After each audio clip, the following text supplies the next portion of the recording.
अस्सलाम वालेकुम दोस्तों, उम्मीद करता हूँ आप सब लोग ठीक होंगे। अगर आप नेक्स्ट.जेएस या रिएक्ट.जेएस सीखना चाह रहे हैं या लर्न करने का आपका प्लान है, तो आपको जावास्क्रिप्ट के 5 टॉपिक्स तो एटलीस्ट आने चाहिए। अगर आप इनमें अच्छे से मास्टर हो जाएंगे तो आप जितने भी ट्यूटोरियल्स या जो भी आप डॉक्यूमेंटेशन पढ़ेंगे इन दोनों के अकॉर्डिंग, तो आप बहुत अच्छे से उसको समझ पाएंगे। तो मैं लिस्ट डाउन कर देता हूँ कि कौन से ऐसे बेस्ट टॉपिक्स हैं जो आपको एटलीस्ट कवर करने चाहिए बिफोर लर्निंग नेक्स्ट और रिएक्ट। तो नंबर 1 पे आता है हमारे पास एरो फंक्शंस, नंबर 2 पे आता है हमारे पास एरे के मेथड्स, नंबर 3 पे आता है हमारे पास रीस्ट्रक्चरिंग ऑब्जेक्ट या उसकी एरे की, एंड नंबर 4 पे आता है हमारे पास कॉल बैक, नंबर 5 पे हमारे पास आता है इंपोर्ट एंड एक्सपोर्ट की जो फोल्डर स्ट्रक्चर होता है वो। तो हमारे पास ये 5 सीरीज़ मैं अपने चैनल पे अपलोड करूँगा 1 बाय 1। आज हमारा फर्स्ट वीडियो है रिगार्डिंग द फंक्शंस। तो एरो फंक्शन से हम स्टार्ट करते हैं। यहाँ पर मैं ऑलरेडी अपनी स्क्रीन पर हूँ, मैं यहाँ पर h1 का एक टैग यूज़ कर लेता हूँ। सेकंड में यहाँ पर लिखता हूँ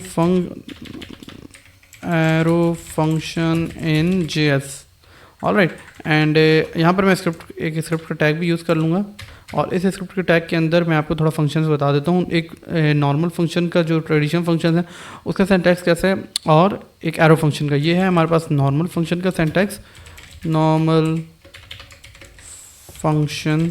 एंड इसको मैं क्या कर लेता हूँ, यहाँ पर मैं सिंपली इसको लिख लेता हूँ, और मैं इसको रिटर्न कुछ मुझे करवाना होगा। ऑब्वियसली मैं रिटर्न की अभी मैं पैरामीटर्स पास कर दूंगा a+b, मुझे ये मिल रहे होंगे सपोज़, ठीक है। मैं यहाँ पर a, b रिसीव कर लेता हूँ, ठीक है। ये है हमारे पास नॉर्मल फंक्शन।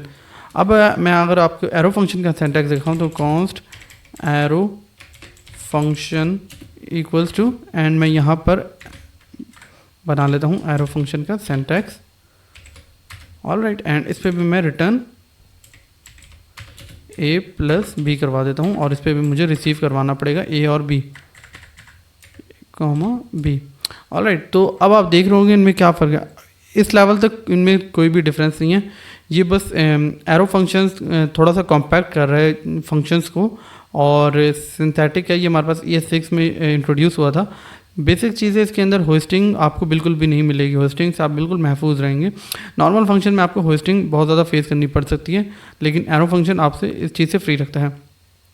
ओके, अगर आपको एक सिंगल लाइन पे कुछ रिटर्न करवाना हो, सपोज़ आपने कुछ एडिशन करवाई हुई और आप चाह रहे हैं कि आपको सिंगल लाइन में रिटर्न करें, तो वो भी पॉसिबल है हमारे पास जावा इसमें एरो फंक्शन में। और हम इसको सिंपली इम्प्लिसिट करवाना चाहें, यहाँ पर मैं अगर एक बना लूँ सिंपल सा रख के, अगर मैं इसको यहाँ पर यूज़ कर लेता हूँ, तो इसको हम लोग किस तरह कंसीडर कर सकते हैं,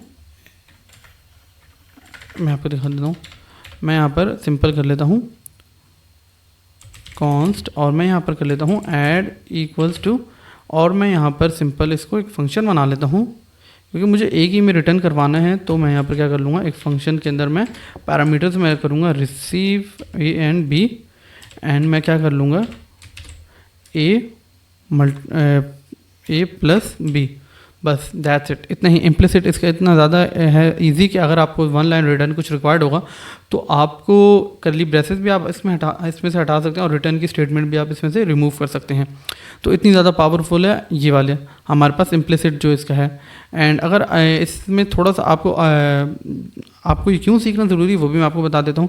अगर आप यहाँ पर आएंगे और आप रिएक्ट.जेएस सीख रहे हैं नेक्स्ट.जेएस, तो आपको वहाँ पर कंपोनेंट्स की नीड होगी, और कंपोनेंट्स बनाने के लिए ऑब्वियसली आपको एरो फंक्शंस की रिक्वायर ज़रूर होगी। आपको एरो फंक्शन अच्छे से आने चाहिए। तो मैं यहाँ पर क्या कर लेता हूँ, कॉन्स्ट बटन इक्वल्स टू, और मैं यहाँ पर एक बटन का बना लेता हूँ इस तरह से, एंड मैं यहाँ पर क्या कर दूँगा रिटर्न, और मैं यहाँ पर क्या कर दूँगा, ये मैं सिर्फ आपको एग्जांपल दे रहा हूँ अभी के लिए, ठीक हो गया, ताकि आपके जो कन्फ्यूजन हैं इसको लेके कि ये हमारे क्यों नीड होगी इतनी ज़्यादा माय BTN, ऑलराइट। तो इस तरह से आप कंपोनेंट डिज़ाइन कर सकते हैं एरो फंक्शंस की हेल्प से, और इसी को कंपोनेंट भी हम लोग कहते हैं नेक्स्ट और रिएक्ट के अंदर। तो ये आपको ज़रूर आनी चाहिए। मैं इसको कमेंट आउट कर देता हूँ क्योंकि यहाँ पर ये वर्क नहीं करेगा। और आपको इसके अंदर थोड़ा सा जो है एक और चीज़ क्लियर करनी पड़ेगी आपको, वो है कि ये बाइंड नहीं करता, ये फंक्शंस को अपने साथ बाइंड नहीं करता। अगर मैं आपको दिस का कीवर्ड है वो कभी भी इसके साथ कीवर्ड के साथ ना बाइंड नहीं करता। अगर मैं यहाँ पर कोशिश करूँगा इसको बाइंड करने की, यहाँ पर तो एक ऑब्जेक्ट बनाते हैं const object and equals to, and मैं यहाँ पर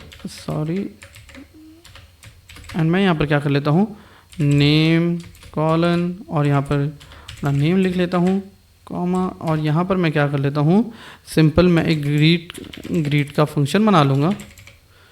एंड मैं क्या कर लूँगा, इस ग्रीट के फंक्शन को मैं एरो फंक्शन डिज़ाइन कर लेता हूँ, और यहाँ पर मैं क्या कर लूँगा, सिंपल सा कंसोल डॉट लॉग, एंड यहाँ पर मैं क्या कर लूँगा, दिस डॉट, और मैं यहाँ पर नेम कर दूँगा, और यहाँ पर मैं एक सिंपल से कर दूँगा प्लस हेलो। ऑलराइट, तो अब आप देखिएगा ये आपके पास अनडिफाइंड आएगा, क्योंकि इसमें हम लोग बाइंड नहीं करवा सकते दिस के कीवर्ड को एरो फंक्शन के अंदर। तो आपको ये थोड़ा सा इस चीज़ का भी ध्यान रखना है, ताकि अगर आपके पास कोई एक्सपेक्टेड एरर्स उससे आप बच सकें, तो इसमें आप दिस का कीवर्ड नहीं यूज़ कर सकते। तो ये चीज़ें एटलीस्ट आपको रिएक्ट से जंप करने से पहले, आपको नेक्स्ट से जंप करने से पहले आपको ये अच्छे से आने चाहिए। तो अब नेक्स्ट वीडियो हमारा जो होगा वो होगा एरे के मेथड्स के बारे में। तो मिलते हैं अपने नेक्स्ट वीडियो में, तब तक के लिए अल्लाह हाफिज़।